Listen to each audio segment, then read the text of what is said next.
The problem for everybody who's listening here is creative, not media. It's media when they plan it poorly and they treat it on awareness and its potential awareness versus actualized awareness. Media is always at the scene of the crime. It always gets blamed when the campaign doesn't go well. And yet creative is the biggest determinant of all of this.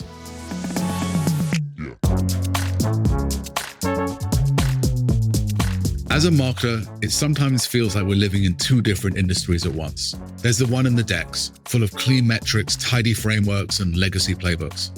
And then there's the one unfolding in the real world, where culture shifts by the hour and algorithms rewrite themselves overnight. Hi, I'm Josh Spanier, VP of AI and Marketing Strategy at Google, and welcome to Frontier CMO. Today's guest is someone who refuses to market in theory. Gary Vaynerchuk has built his entire career around actual attention, where it is, how it moves, and why most brands are still missing it. In this conversation, Gary and I get into why so many CMOs are struggling, why creative is still the biggest variable of success, and why the split between math people and brand people is hurting everyone. We also look ahead, AEO and generative search, production at AI scale, the coming shift from phones to glasses, and what it really means to build relevance at speed across dozens of audience segments. If you care about where the frontier of marketing is and where it's going, this episode is for you. Here's my conversation with Gary Vaynerchuk. In the last week, I've started a new social channels for myself on TikTok, YouTube Shorts, and Instagram. I'm really into watches. I'm trying to post every day inspired by you. And it's kind of hard and scary, but it's a start.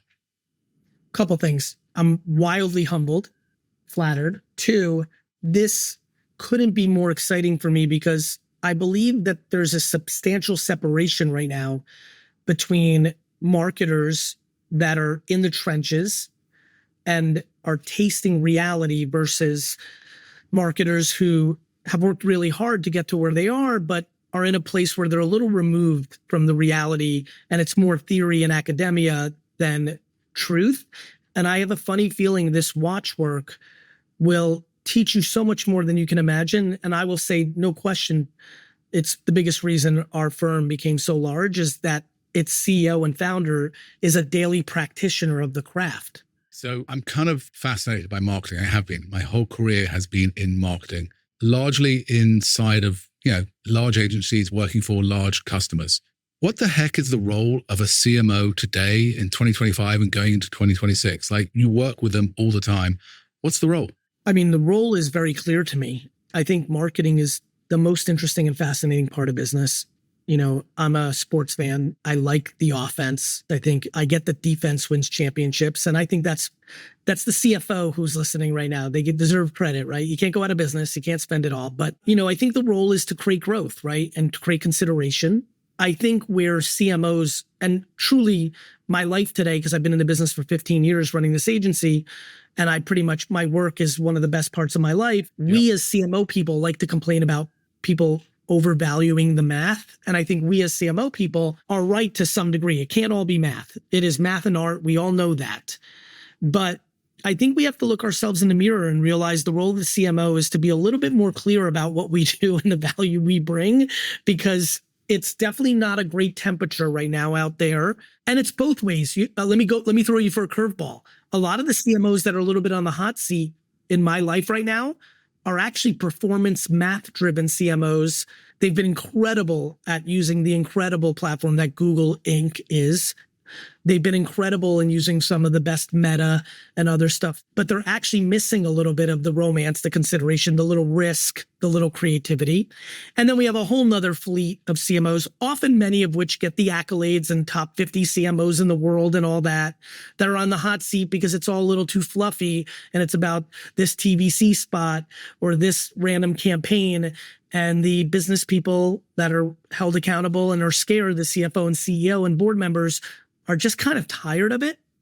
And so I think the role of the CMO is to be on the offense, to create business results, and to understand how to make art and math work together to create a business outcome, and how to make that very easily understood by common sense business folk. And I think that has been missing in the last decade, and I think we need more of it.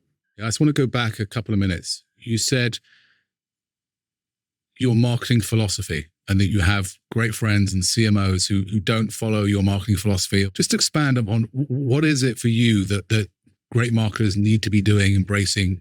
What's your philosophy on all this? My philosophy is based on day trading attention and business outcomes, not fake reports and proxies. Okay, so let me break that down. Day trading attention, I'll put to the side because I have to explain that a little more. The second one should be very easy. I have struggled with our beautiful industry from the day I entered 15 years ago because I could not understand anybody's explanation on MMMs, MMAs, GRPs. I listened very carefully. I'm no bozo. I didn't have any interest in not believing in it. In fact, it would have been lovely to have something that was a black and white scorecard. I could not believe how many people justified all of their marketing spend based on winning Cannes Lions, both on the agency and the brand side. Yep. So my philosophies are that media and creative and production should be under one roof, that they had it right in 1950, 1960, 1970, 1980, 1987, 91, 92, and then it started going away, that Leo Burnett and Starcom should come back together and be one agency, and that would allow American Airlines or Taco Bell or whoever worked with them a lot more clarity that if that is Leo Burnett Star doing a good job for us or not a good job for us. Okay. I think all of marketing should be measured based on business results, both short and long term. I consider short term 1 year. If an agency, Josh, has the media and the creative for a client, I do believe that a client should be seeing some result by the end of 1 year of working together in some direction, right? I'm a businessman first, marketer, but I do believe that we need marketing to go back to more merit, truth-based, not awards and reports. Influencers. If you bought Alex Earl and Charlie D'Amelio and Logan Paul and Emma Chamberlain when we at VaynerMedia told you to do it, it was a steal. They were pennies on the dollar. If you're buying them today when they're rep by UTA or CAA, you got a problem. You know, they're going to be expensive. The problem for everybody who's listening here is creative, not media. It's media when they plan it poorly and they treat it on awareness and its potential awareness versus actualized awareness. I'll get into that in a minute. But the biggest issue for everyone, Joshua, is creative. So it's funny you say that. I started my career in media. I spent many years doing it, and it always felt like in the maxim of detective shows is always, the murderer is always at the scene of the crime, right? They always return to the scene of the crime. Media is always at the scene of the crime. It always gets blamed when the campaign doesn't go well, and yet creative is the biggest determinant of all of this. Creative is the variable of success. Yep. Media's current problem, that was not the problem in 1975 and 1984, is way too many media agencies sell potential reach, not actualized reach. PR agencies drive me crazy. I love them. But when they come into the IAT and they're like, we got 84 million impressions last month. I'm like, guys, you're multiplying on multiplying on multiplying. Do we really believe a mention in Huffington blog post got us 80? It's so hyperbolized, but it fits the MMM. The company is willing to accept the measurement, and we're getting caught up on the measurement of it all. So media's biggest problem for me right now, when they're at the scene of the crime, is 100% when they're selling reach and frequency that is not actually being achieved. If you put your common sense hat on, you're just buying reports on face value. Yeah, so opportunity to see is not opportunity to act, not actually opportunity to sell. It's just a metric. Why YouTube pre-roll is so brilliant is if you're a creative shop like us that understands you have to win the first 2 seconds, you could actually get them to watch the whole thing.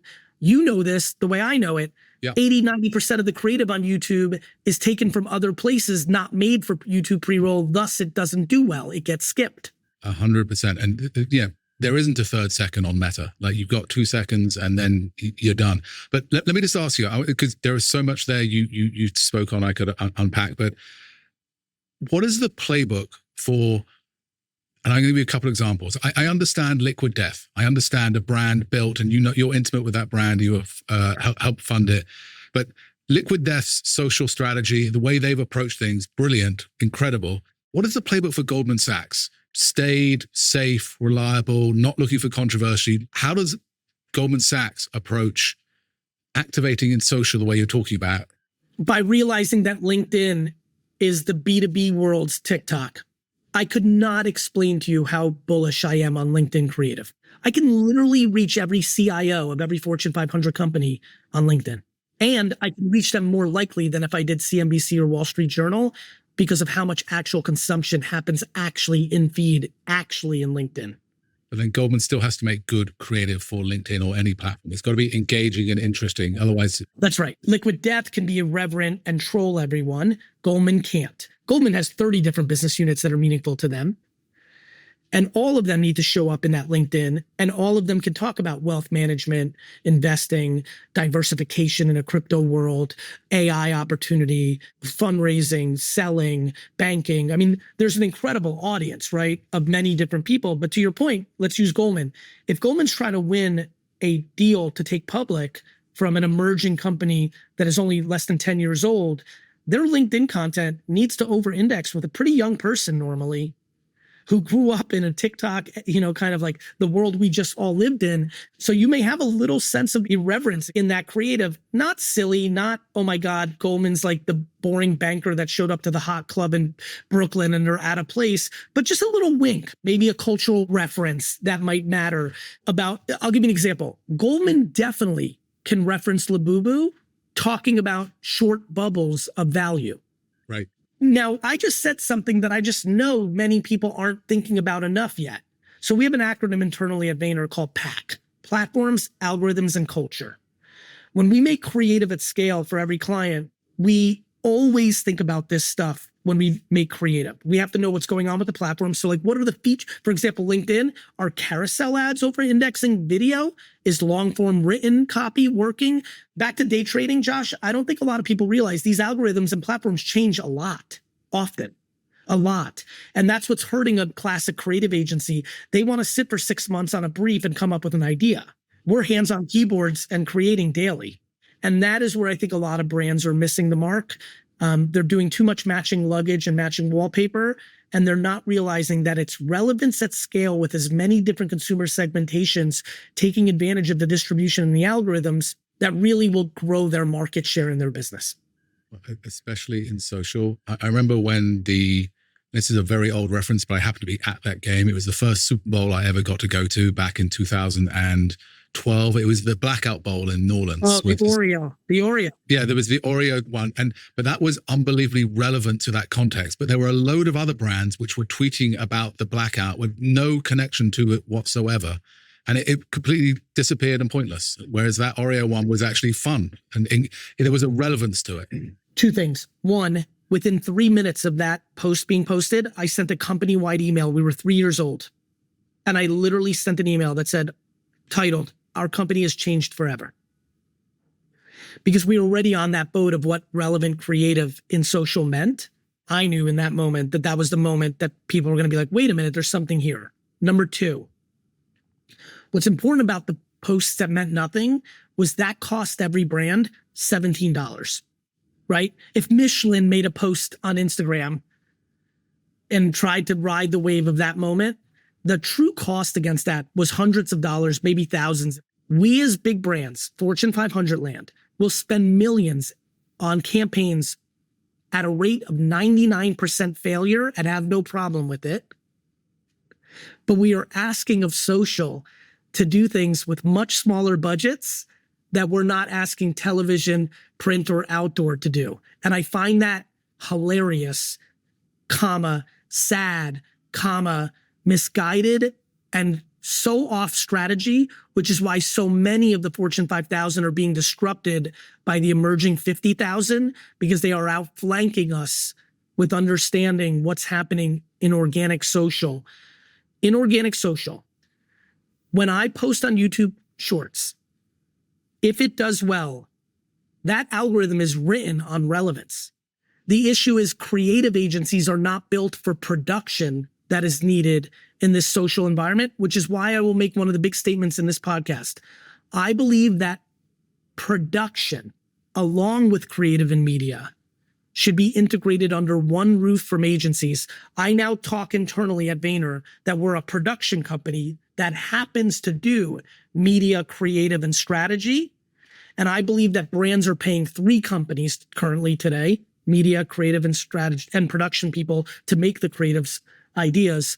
And I believe within the next half decade, many will follow us, and that company will be one company that does production, creative, media, and strategy under one roof.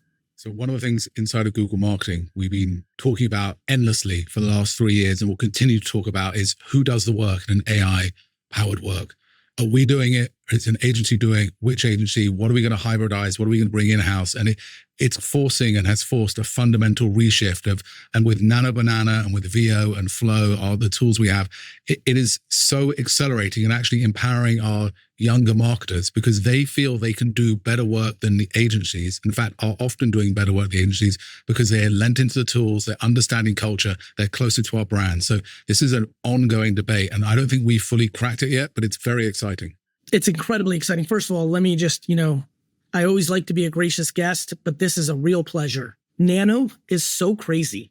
It is. And to think what it's going to be in 3 years, the latest update is incredible. And let me give you the answer, because I really am happy to put my name on this. And if I'm wrong, I'll own it. The answer is whomever's better. If there's external agencies that are better at getting views achieved, it'll be them. If it's internal teams, it'll be them. If it's agentic AI bots, it'll be them.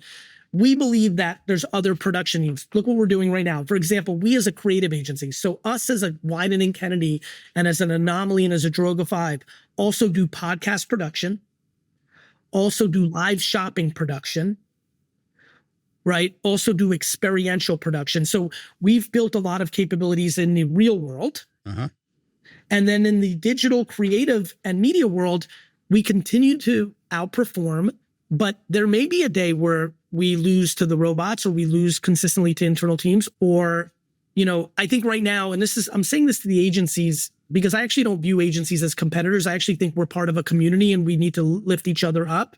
I believe one of the big mistakes right now by the holding company agencies is they're positioning themselves as tech. And I think companies like yourselves and the other real tech companies are laughing.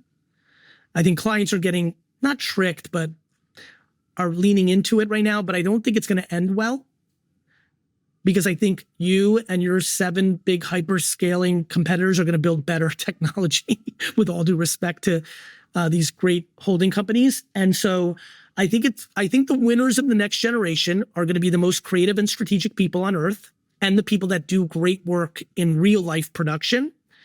And so we're positioned for that. We're excited about that. Let me just ask, Please. and you may have already started to answer this, but if you were starting VaynerMedia, your agency today, if you're rebuilding the agency today, launching today, how would you structure the agency? What would you be challenging the agency to do now brilliantly? It's funny. I believe the reason we're successful, and I want to stay this way forever, but I might lose a step, we'll see, is I'm trying to put myself out of business every day. I think the biggest reason agencies have really consolidated and fell is they didn't innovate, right? You know this, you grew up in this. The idea of being a media planner and just pressing a couple buttons and be like, hey, client, spend all your money this way. Or on the creative side, let's spend 7 weeks making a deck and pitch the big idea that I can prompt engineer right now. I can type in, hey, I'm pitching Heinz ketchup. Give me 7 good. It's crazy. I think there's 3 major trends every consumer brand that's listening to this will have to reconcile with immediately. Number 1, live shopping. Now, anyone who does business in China already knows this is real. Everybody else is learning it's about to be very real. Every one of my CPG clients, we feel like we're the best live shopping strategy and production execution partner. So I am building and have been building for the last 18 months, those capabilities internally.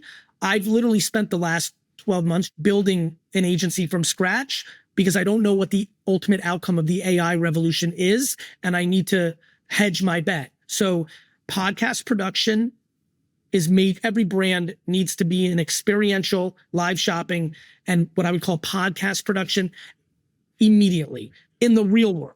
I believe every B2B and every B2C should treat every experiential execution as a production day for social creative. So I think that right now, a lot of our clients, my clients, are paying an experiential agency and a creative agency and a production agency. And I think that should happen under one roof. So we're doing that a lot more for clients. Starting Vayner from scratch is what I do every year. When I'm on holiday, I will be thinking through how to start Vayner from scratch. But I put in a lot of work this year on experiential, live shopping, podcasting.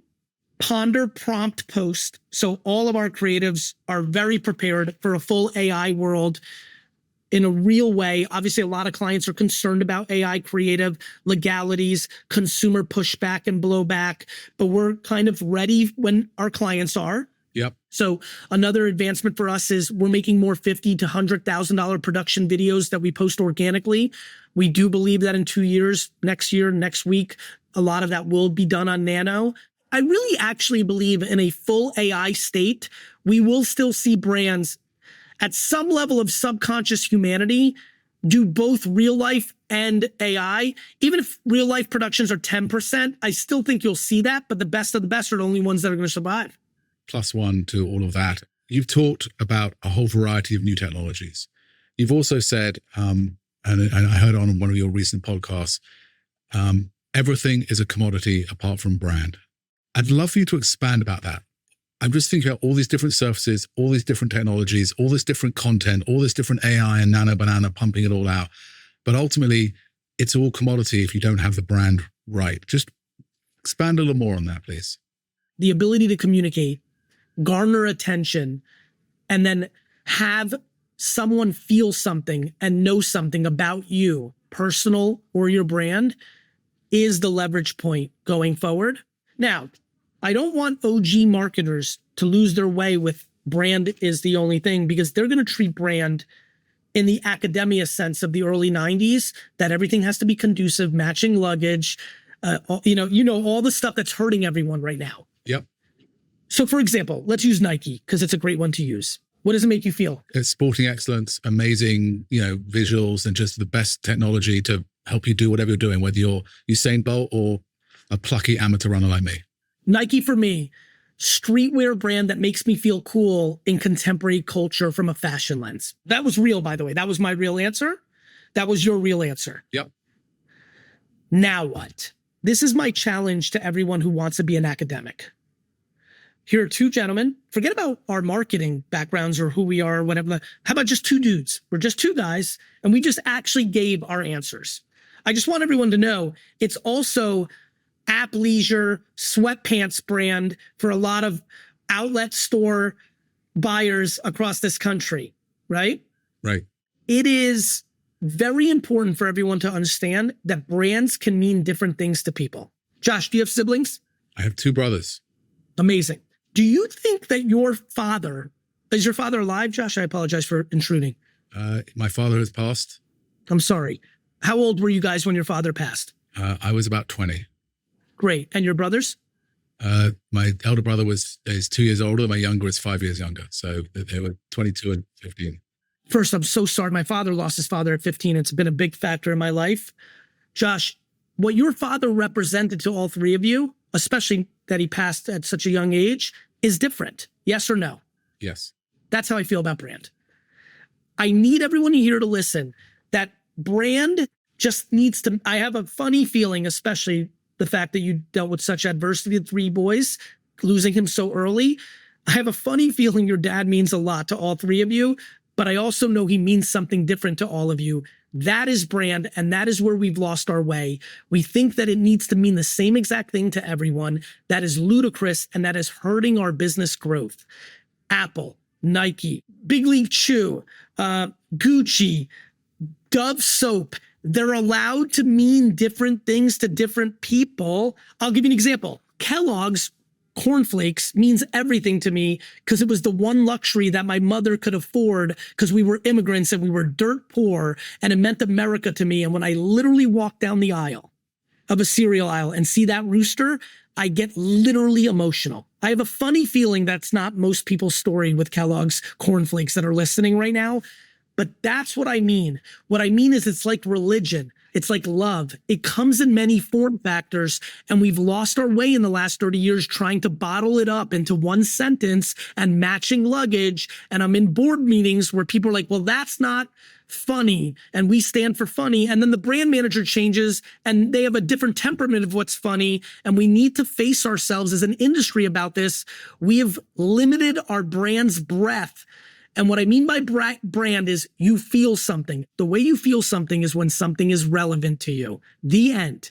And relevance requires many different touch points, many different form factors and iterations. One of the things that I'm excited about and thinking about Frontier CMO, which is the name of this podcast, is the opportunity the CMO of Kellogg has to speak to so many more audiences and produce assets at low cost or high production value to those audiences to widen the pool and the relationship and the resonance so that there can be Kellogg for people who remember it from their childhood and Kellogg cornflakes for people who don't eat it today but need a dinner snack. My kids like eating cereal in the evening. Why can't cornflakes be the snack of choice for Twitch streamers that play video games? It could if you make relevant content and do something with clicks and get off that equity. Look, VaynerMedia was just a little blip in the history of advertising that was really a human-based organization that was a preview to what AI creative was going to do. You're absolutely right. We won because there was just a couple dozen people that believed that relevance at scale to as many different consumer segmentations was going to drive their business instead of academia written in the 90s of how brands grow. A few weeks ago, I was in a room with 50 chief financial officers. Kid you not, 50 CFOs, and they were at an event put on by Google. And if you were in that room speaking to the CFOs, and I'm going back to way earlier in our conversation when you said the MMMs, the metrics, it's not credible and believable. What do you say to the CFO who is the hard-nosed, data-driven quant who wants to know marketing's impact? How do you pitch them in a way which is credible without that data science? Or maybe you have it in other ways. I will tell you, this may blow your mind. Okay. But this is dead serious. I have much higher affinity from CFOs in Fortune 500s than CMOs. Interesting. And let me tell you why. It's the answer to your question. I tell them all the time, and I meet, and I know many of them from my wine days. I know many of them from who I am and how I live. I tell them, stop blaming your CMO. Stop blaming everyone. You have power. You're a CFO. I actually will make this statement right here, right now. I think CFOs have too much power in Fortune 500 companies. I think CEOs should be CEOs, but that's another story for another podcast. So I tell my CFO friends, stop crying about this. Force from your power position that media and creative get put together again, and then hold your CMO and the agency partner accountable to results at the end of the year. Measure it on business. Let me give you an example. If you own your .com, if you own your data, if you're a B2B business, you could just see it. By the way, another big shout out to Google. I literally create Google Voice numbers for marketing campaigns in B2B so that I can show them my LinkedIn creative that the lead came from us, not the sales team. That's pretty smart. Thank you. I'm going to steal that. Okay. Well, listen, I didn't get here with my looks. So we did that. The other thing I tell CFOs, here's why I'm very popular lately with CFOs. This is going to make everyone laugh. I believe that if everyone listening to this podcast made a much bigger commitment and allocated way more money to social creative, let the algorithms cook and do what they do, and spent working media dollars on amplifying good creative instead of using working media dollars to hide bad creative. And so what's happened with some of our clients that are year 2, 3 into the VaynerMedia model, we've actually cut their marketing budget. I have a couple clients cutting their marketing budget in 2026 because our effectiveness is through the roof, because we don't spend working media dollars on bad creative. And I think you're going to know this next line. The CFO is very happy with me. So we tell them the truth, which is the separation of creative and media is the problem, and production for that matter. The measurement's all fugazi and they need to make it business results. It's funny. I've spent the past 10 years inside of Google arguing much of the same thing. What I like is and you use this, I've heard on your pods, and I work at Google. We literally have some of the world's greatest economists at this company. They understand math to a level far more than I do. And we need to be able to credibly show them the work we're doing and the impact it's having tied to business impact, not reach and frequency and media metrics, business impact. So we've done it. One of the things that we're seeing is with geo and generative search and large language models, people are searching in radically new ways. It's actually creating more searching behavior, more data. And for me, it comes back to human ingenuity and inquisitiveness. We all are fascinated by the world. And we all remember that thing where you grew up in London, you'd go to the pub and you'd have a conversation about some band and that was it. You didn't, with Google, you could then start looking things up now. With generative search, what we're just seeing is people are exploring the world in richer and better ways. This year, there's 5 trillion plus searches across Google's properties. That's more searches than we've ever had in our history. And it looks like there's going to be even more for the next 5 years. It's kind of remarkable that, and you build the measurement, and you build the social, and you bring the creative together, and you can create, you don't have to throw the baby out with the bathwater, but focus and structure the right things the right way. CMOs are romantic, overly romantic about yesterday. It's safe. You don't get fired for that, right? Yeah. They get overly infatuated with tomorrow, things that aren't even here yet, and they struggle with today. Gut reaction, these are fast. What's one industry metric that you think is total bullshit? Almost all of them. Reach, GRP is the worst of the worst of the worst. Okay. Is there an old school play that you think is actually really great still? I believe in pockets. Print, direct mail, and outdoor are remarkable if you pay the right price. Is there a trend you're sick of pretending to care about? I don't pretend. The things I talk about publicly or like even privately, I'm pretty consistent. I think it's nice to be in this 15 years now. I know that I came in and people are like, what's this guy? But I think if you talk to anyone that knows me, what I say publicly every day on all the platforms is what I say in private in dinners. I don't pretend. Okay. Is there a buzzword you'd like retired from the marketing industry? There's something I want retired. It's people caring to retire buzzwords. It doesn't matter. Let's get to the essence of it. For example, personal brand bothered everyone. They're like, no, personal brand. I was like, fine, call it reputation. Oh, all of a sudden it mattered.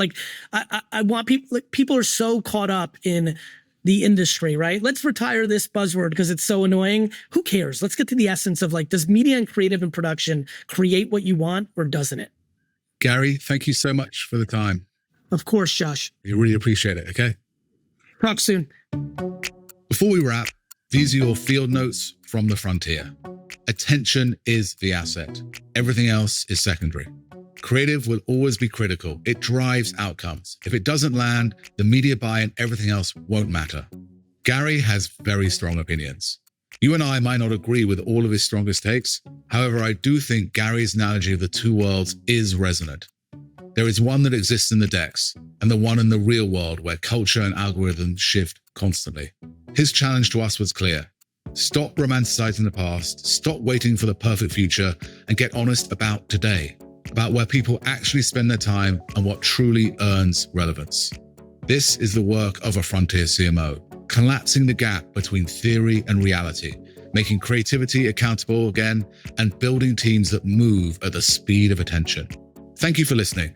For research, case studies, and tools to help you lead in the AI era, visit thinkwithgoogle.com. It's where we track the signals, challenge the noise, and spotlight what innovators are testing in real time.